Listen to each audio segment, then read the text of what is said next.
Hi everyone, I am very happy you are here with me. Today, we are going to practice English in a fun and powerful way. Today, I'm going to tell you a beautiful story called The Forest Trip. It is about four best friends, two boys and two girls, who go on a fun hiking trip to a forest. You can use the shadowing technique to practice your English with this story. Here is how it works. First, listen to me read the sentence. Then, repeat after me. Copy my tone, speed, and pronunciation, like a shadow. Are you ready? Don't forget to like this video, subscribe to our channel, and click the bell icon. Let us begin the story. My name is Nu. I am 17 years old. I go to a school in a small town. I have three best friends. Two of them are boys, Covey and Thelon. One is a girl, Rumi. We are always together. We laugh, play, and study together. One day, Rumi said, "Why don't we go on a trip? Maybe a mountain hike?" Thelon smiled, "Yes. Let's go to Misty Hill. There is a forest too." I was very excited. I love nature. I love walking among the trees. But more than that, I was happy because Covey would come too. Covey is quiet. He's smart, kind, and strong. I liked him for a long time, but I never told him. Rumi looked at me and smiled. "I know someone who is very excited," she said and winked. I felt shy. Maybe she knew my secret. Later that day, Covey walked with me after school. "You like forest trips?" he asked. "Yes, very much," I replied. "I brought snacks for us," he said and gave me my favorite biscuits. My heart was happy. We packed our bags. We brought food, water, jackets, and a small tent. Rumi's father dropped us near the mountain. The place was beautiful. Birds were singing. The wind was cool and fresh. We started walking. We were laughing and singing songs. Thelon took photos. Rumi danced. Covey walked beside me, carrying my bag. I looked at him and smiled. He smiled back. We walked deep into the forest. It was green and quiet. We could hear only birds and the sound of our feet. After walking for hours, we reached a small waterfall. We ate lunch there. Then Covey said, "Let's build the tent here and rest tonight." We set up the tent. The four of us sat near a fire. We talked about school, dreams, and love. Rumi asked, "Nu, if you could marry someone from our school, who would it be?" I laughed, but my eyes looked at Covey. He looked at me too, but no one said anything. That night, it was cold. I couldn't sleep. I came out of the tent and sat near the fire. Covey was already there. He looked at me and said, "Cold night, isn't it?" "Yes," I said, and sat close to him. There was silence. Then he looked at me and said, "Nilu, can I tell you something?" "Yes. I like you." For a long time. My heart stopped. I looked into his eyes. "I like you too," I whispered. He smiled. I smiled. We didn't say anything more. But that night was the most beautiful night of my life. The next morning, birds were singing again. The forest was fresh with morning air. We all woke up with smiles. Thelon made tea.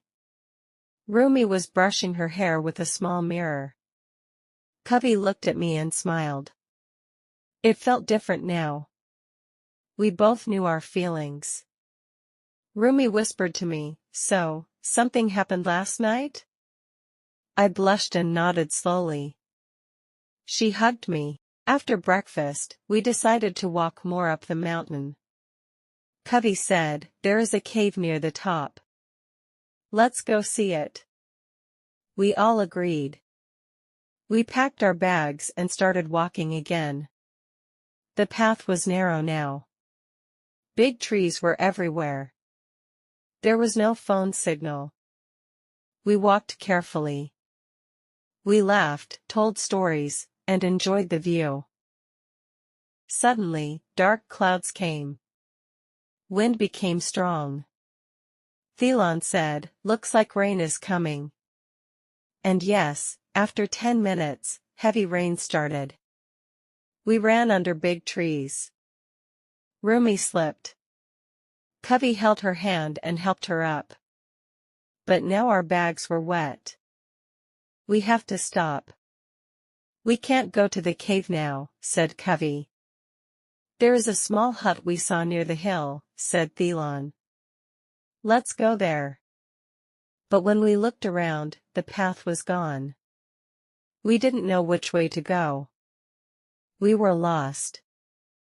I felt scared. "What do we do now?" I asked, trying not to cry. Covey held my hand and said, "Don't worry. I will keep you safe." We walked in one direction, hoping to find the path. Soon, the forest became darker. Rumi said, "I think I saw that tree before." "Are we walking in circles?" Yes, we were. The rain stopped, but the sky was gray. We were wet and cold. Suddenly, we heard a strange sound, growl. It was like an animal. Thelon whispered, "What was that?" Another sound came from the bushes. "Maybe a wild boar," Covey said, standing in front of us.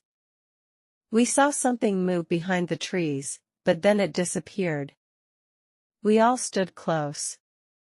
Our hearts were beating fast. "We need to find shelter, now," Rumi said. After walking a bit more, we saw an old wooden hut. It looked broken, but it was better than nothing. We ran inside. The roof had holes. The floor was full of leaves. But we were safe. We used dry leaves to sit. Covey gave me his jacket. "I'm okay," I said. "No, you'll catch a cold," he said. Rumi was trying to light a small fire. Suddenly, there was a noise outside, crack, snap, we all froze. Then, a wild dog came running near the door and barked. Thelon grabbed a stick. Covey stood up, looked into the dog's eyes, and shouted loudly. The dog stopped, then ran away. We all took a deep breath. "You were brave," I said to Covey. "I had to protect you," he smiled. That evening, the sky cleared. We sat together inside the hut. Rumi and Thelon were sleeping. Covey looked at me and said, "Nu, I was so scared to lose you today." I looked at him. His face was serious. "I never want to be away from you," he said. I felt tears in my eyes, happy tears. "I feel the same," I said softly. He held my hand. "I will tell my parents about you after we finish school," he said. "I will wait for you," I replied. We sat like that for a long time. No words, just hearts. The next morning, the sun was bright again. We decided to walk back. Covey used his compass and map. After 2 hours, we saw the main path. We screamed with joy. Rumi called her dad after getting signal. He came and picked us up. On the way home, I rested my head on Covey's shoulder. He looked at me and whispered, "We are not just friends now." I smiled and nodded.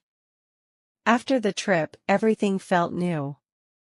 At school, Cubby sat next to me now. He always waited after class to walk home with me. Rumi and Thilan also became close. Maybe, another love story. The trip changed our lives. It made us stronger. It showed us the meaning of friendship, fear, courage, and love. Sometimes, the scariest paths lead us to the most beautiful places. And to the people we love. And that's the end of our story, the forest trip. Wasn't it amazing? We saw how a fun school trip turned into an exciting adventure.